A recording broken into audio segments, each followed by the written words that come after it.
எத்தனையோ கோவில்களில் ஆன்மீக சொற்பொழிவை நீங்க நிகழ்த்திருக்கிறீங்க. அந்த இடங்களில் இந்த கார்த்திகை மாதத்தை அந்த கோவிலை சார்ந்தவர்களும் அந்த பக்தர்களும் எவ்வளவு சிறப்பாக கொண்டாடுறாங்க? கார்த்திகை மாதம் என்பது கார்த்திகை நட்சத்திரம் வரக்கூடிய நாளில் சில சமயம் பௌர்ணமியும் சேர்ந்து வரும். அந்த நாளில் தமிழ்நாடு முழுக்க மட்டுமின்றி உலகெங்கும் நான் சொற்பொழிவுக்காக போகிற இடங்களில் இந்த கார்த்திகை வரக்கூடிய அந்த நாள் என்பது சிவபெருமானையும் முருகப்பெருமானையும் வழிபடுபவர்களுக்கு மிக மிக ஒரு உகந்த நாள். இன்னைக்கு திருவண்ணாமலையில் பல லட்சம் பேர் குவிந்திருக்கிறார்கள். திருவண்ணாமலையில் மட்டுமல்ல, எல்லா ஊர்களிலும் எல்லா சிவ ஆலயங்களிலும் இன்றைய தினம் கார்த்திகை மகா தீபம் வெகு விமர்சையாக கொண்டாடப்படுகிறது.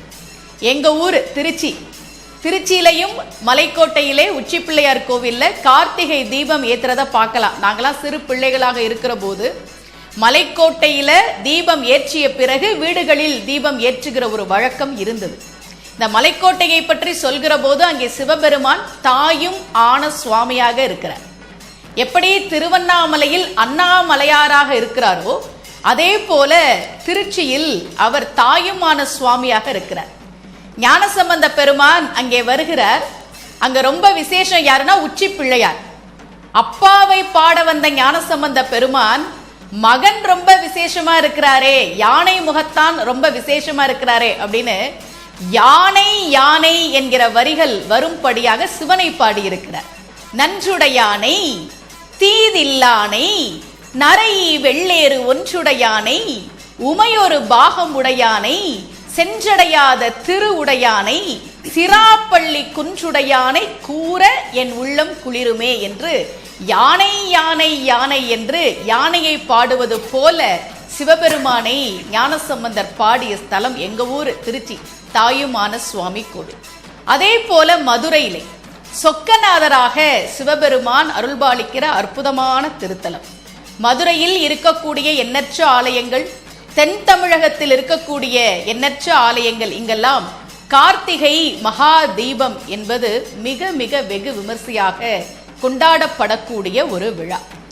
மயிலாப்பூரிலே பூம்பாவையை உயிர்ப்பிப்பதற்காக மட்டிட்ட என்ற பதிகத்தை பாடுகிற போது ஞானசம்பந்த பெருமான் ஐப்பசி ஓணநாள் காணாதே போதியோ பூம்பாவாய், தைப்பூசம் காணாதே போதியோ பூம்பாவாய், மார்கழி ஆதிரை நாள் காணாதே போதியோ பூம்பாவாய் என்றெல்லாம் சொல்லிக்கொண்டே வருகிற போது கார்த்திகை விளக்கீடு காணாதே போதியோ பூம்பாவாய் என்று சொல்லி பாடுகிறார். இப்படி எல்லா இடங்களிலும் வெகு விமர்சையாக கொண்டாடக்கூடிய தமிழர்கள் அவர்கள் மனம் முவந்து கொண்டாடக்கூடிய விழாக்களுள் ஒன்று கார்த்திகை மகாதீபம். திருவண்ணாமலையில் மழை கொட்டி கொண்டிருக்கிறது. ஆனாலும் குடையை பிடித்தபடி அண்ணாமலையாரையும் உண்ணாமுலை அம்மனையும் தரிசனம் செய்வதற்காக மலை உச்சியிலே ஜோதி பிழம்பாக சிவபெருமான் காட்சி தரக்கூடிய அந்த ஒரு நொடியை தரிசனம் செய்வதற்காக லட்சக்கணக்கான பக்தர்கள் அங்கே குவிந்திருப்பதை பார்க்கிறோம். அண்ணாமலைக்கு பல சிறப்புகள் உண்டு. பஞ்சபூத தலங்களில் அக்னி தலமாக விளங்குவது அண்ணாமலை. ஆதி நடம் ஆடும் மலை, அன்று இருவர் தேடும் மலை, சோதிமதி ஆடு அரவம் சூடும் மலை, நீதி தழைக்கும் மலை, ஞான தபோதனரை வா என்று அழைக்கும் மலை அண்ணாமலை.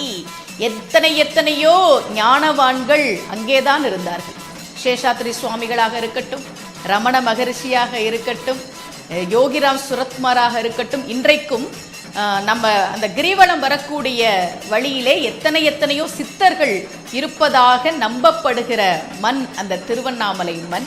அந்த திருவண்ணாமலையில் கார்த்திகை மகா தீபம் என்பது மிகவும் சிறப்புக்குரியது என்றாலும் கூட அனைத்து ஆலயங்களிலும் மிக முக்கியமாக நம்முடைய திருநெல்வேலியில் இருக்கக்கூடிய நெல்லையப்பர் கோவில் உட்பட சென்னையிலிருந்து கன்னியாகுமரி வரைக்கும் அனைத்து ஆலயங்களிலும் வெகு விமர்சையாக கொண்டாடப்படுகிற திருவிழாதான் இந்த கார்த்திகை மகா தீப திருவிழா.